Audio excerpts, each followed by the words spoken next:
വൻ മരങ്ങൾക്കിടയിൽ നിന്നൊരു കമന്റ് കണ്ടു. അതിനുശേഷം ആ മുട്ടപ്പപ്സ് പിന്നെ എന്തായി?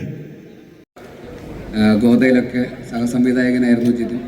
അപ്പോൾ ജിതിൻ്റെ ആദ്യത്തെ സംവിധാന സംരംഭം എന്നുള്ള നിലയിൽ എനിക്ക് വളരെ പേഴ്സണലായിട്ടുള്ള ഒരു സിനിമയാണ്. ഒപ്പം അഭിനയിക്കുന്നത് ടൊബീനോ. അപ്പോൾ എല്ലാ രീതിയിലും ഈ സിനിമയുടെ വിജയം ഒരുപാട് സന്തോഷം നൽകുന്നുണ്ട്.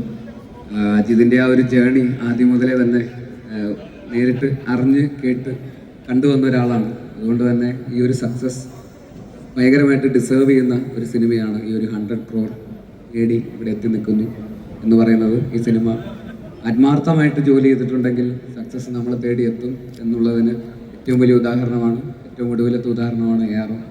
തീർച്ചയായിട്ടും ഈ സക്സസിൻ്റെ ഭാഗമാവാൻ എനിക്കും സാധിച്ചതിൽ ജിതിനോടും ഉള്ള അതിൻ്റെ റൈറ്റർ സുജിത്ത് ചേട്ടനോടും ടൊവിനോയോടും പ്രൊഡ്യൂസർ ലിസ്റ്റിൻ ചേട്ടനോടും UGM ഫിലിംസിനോടും മറ്റ് ടെക്നീഷ്യൻസ് എല്ലാവരോടുമുള്ള നന്ദി ഹൃദയത്തിൽ അറിയിച്ചു കൊള്ളുന്നു. Thank you so much.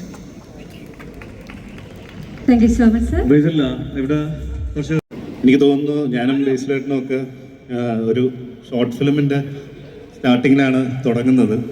ഞാൻ ആദ്യം വർക്ക് ചെയ്യുന്ന സിനിമ ഇന്ന് നിൻ്റെ മൊയ്തീനാണെങ്കിലും പക്ഷേ ഫസ്റ്റ് റിലീസാവുന്നത് കുഞ്ഞിരാമായണമായിരുന്നു. അപ്പോൾ അവിടെ നിന്നാണ് തുടങ്ങിയത്, ബേസിലേട്ടൻ്റെ ഒപ്പമായിരുന്നു തുടങ്ങിയത്. അപ്പോൾ ഒരു ചെറിയ റോളാണെങ്കിൽ പോലും സുരേഷ് എന്ന് പറയുന്ന ക്യാരക്ടർ കുറച്ച് ഡിഫറെൻ്റ് ആയിട്ട് ചെയ്യാനും എന്ന് നമുക്ക് ആഗ്രഹം ഉണ്ടായിരുന്നു. അത് ബേസിലേട്ടൻ അതിഭംഗിയായിട്ട് തന്നെ ചെയ്തു. അങ്ങനെ ഞാൻ ആദ്യമായിട്ട് ചെയ്ത സിനിമയുടെ പാർട്ടുമായി എന്നുള്ള സന്തോഷമുണ്ട്. താങ്ക് യു ബേസിലേട്ടാ. നമ്മളെപ്പോഴും കേൾക്കുന്നുണ്ട്. വീണ്ടും ഈ ഒരു ചടങ്ങിൽ ബ്ലെസാറിനെ കാണാൻ പറ്റിയതിൽ വളരെ സന്തോഷം. ആമിൻ്റെ വിജയമായിട്ട് ബന്ധപ്പെട്ട് 2 വാക്ക്. അതോടൊപ്പം തന്നെ ബ്ലെസ്സി സാറ് ഇനി 2025-ലും 2026-ലൊക്കെ ഉറ്റുനോക്കുന്ന എന്തൊക്കെയാണ് സിനിമയിൽ നിന്നും കൂടെ എല്ലാവർക്കും കേൾക്കാനൊരു കൗതുകം കാണും. നമസ്കാരം.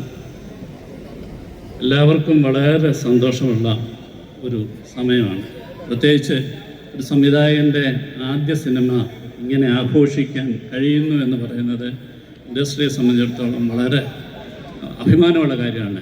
ഞാൻ ഇതിനെ വിളിച്ച് പറയുമായിരുന്നു, ആദ്യത്തെ ഒരു പ്രോജക്റ്റ് തന്നെ ഇത്രയധികം വലിയ രീതിയിൽ ചെയ്യാൻ സാധിച്ചു എന്ന് പറയുന്നത് അതിന് എല്ലാ സാഹചര്യങ്ങളും ഒരുക്കിയ ഇതിൻ്റെ നിർമ്മാതാക്കളായ ലിസ്റ്റിനും ഡോക്ടർ സക്രിയായിക്കുള്ള നന്ദിയും സ്നേഹം അറിയിക്കുകയാണ്. പിന്നെ ബേസിലിനെ കുറിച്ച് നമ്മൾക്ക് ബേസിലിന് എനിക്ക് അവാർഡ് കൊടുക്കാൻ കഴിയുന്നു എന്ന് പറയുന്നതും അല്ലെങ്കിൽ മൊമെൻ്റ് കൊടുക്കാൻ കഴിയുന്നു എന്ന് പറയുന്നത് സന്തോഷമുള്ള കാര്യമാണ്. ഇന്ന് ബേസിലിൻ്റെ സിനിമ ഇന്ന് റിലീസ് ചെയ്ത് കുറച്ചു മുമ്പ് അതിനെക്കുറിച്ച് ഒരുപാട് നല്ല സംസാരങ്ങൾ കേട്ടതിന് ശേഷം നേരിട്ട് അഭിനയിക്കാനൂടെ കഴിയുന്ന ഒരു അവസരമായിട്ട് ഇതിനെ കാണുവാണ്.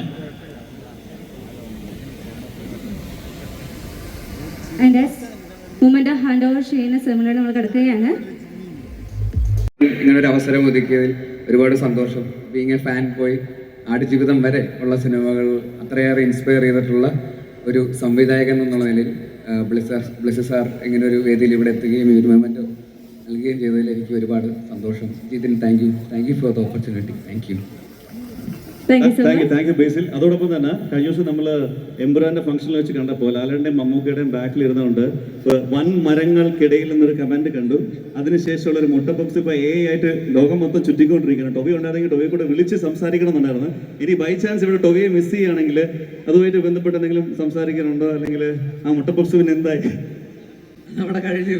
അത് ഇത്രയും ഒക്കെ ചെയ്ത് മുട്ടപ്പപ്സ് കഴിക്കുന്ന വീഡിയോ വരുമെന്ന് ഞാൻ വിചാരിച്ചില്ല.